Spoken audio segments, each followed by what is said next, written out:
এই হলফনামায় দেখেন দুইটা পয়েন্ট আছে, খুবই গুরুত্বপূর্ণ। একটা হলো আপনি ব্যাংকে কত টাকা রেখেছেন সেটা উল্লেখ করতে হবে, এবং আপনার ব্যাংক টাকা রাখার পর আপনাকে কি মুনাফা দিয়েছেন সেটা উল্লেখ করতে হবে।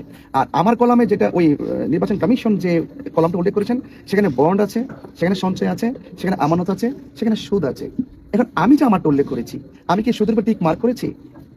সেটা কিন্তু যারা এই বিষয়টা উল্লেখ করেছে আমার কাছে না জেনে, একটা মানুষ কিন্তু দেখেন যারা সুদের টাকা জমা হয়, এমনও তো হতে পারে যে আমি সে নিল না, ব্যাখ্যাটা আমার কাছে সওয়াব ছাড়া আর কি, সওয়াবের আশা না করে একজনকে দিয়ে দিল, ঠিক আছে কিনা, সে এটা দিয়ে যেটা করলো কিন্তু এটা আমাকে জিজ্ঞেস করলো না, কিন্তু আমি এটা কোন কারণে, এটা আমারটা কোন প্রেক্ষাপটে জমা হয়েছে সেটাও আমাকে জিজ্ঞেস করলো না। এই যে একটি গায়ে পড়ে ঈর্ষান্বিত হয়ে কিছু কিছু মানুষ আমাকে টার্গেট করে মনে হচ্ছে এমন একটা অবস্থা সৃষ্টি করেছিল, আমি মনে করি নির্বাচন কমিশন এখানে একটু চিন্তা ভাবনা করা দরকার ছিল যে একই সাথে যে বন্ড, সঞ্চয়, আমানত, সুদ এগুলো একসাথে না রেখে যদি আলাদা আলাদা কলামে রাখতো, তাহলে কিন্তু আমরা কোন প্রেক্ষাপটে টাকা জমা রেখেছি আর এই টাকাটা কিসের পারপাস এখানে আসছে সেটা আমরা ওই ঘরে উল্লেখ করে দিতাম। তো এখানে 4-5টা কলম দেওয়ার পর সুদটা আপনি বের করে নিয়ে আসলেন, তাহলে আমারটা আনলেন, এটা কোন খেলা ভাই আমি বুঝলাম না।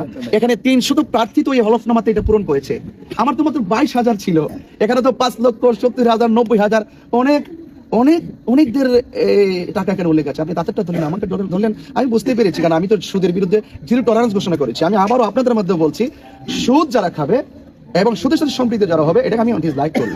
এবং আমারটা কি উল্লেখ করেছি, আমার পারপাসটা কি ছিল, আমার সাথে না জেনে ঈর্ষান্বিত হয়ে আমাকে যেভাবে আপনারা হ্যারাস করার চেষ্টা করেছেন, আমি মনে করি আপনাদের যে সাংবাদিকতার যে পেশা যারা উল্লেখ করেছেন, আপনি তো অনেক আদর্শবান মানুষ, কিন্তু যারা এটা উল্লেখ করেছেন আমি মনে করি তাদের একটা সাংবাদিকের যে আদর্শ, সে আদর্শের পরিপন্থী কাজ করেছেন। আমি আশা করব একটা মানুষের বিরুদ্ধে যদি কোনো লেখা লিখতে চান, কোনো ধরনের বৈষম্য নয়, আপনি ইনসাফ ভিত্তিক, যেমন আমি যে রাজনীতি করতে যাচ্ছি আমি ইনসাফ ভিত্তিক রাজনীতি করতে এসেছি।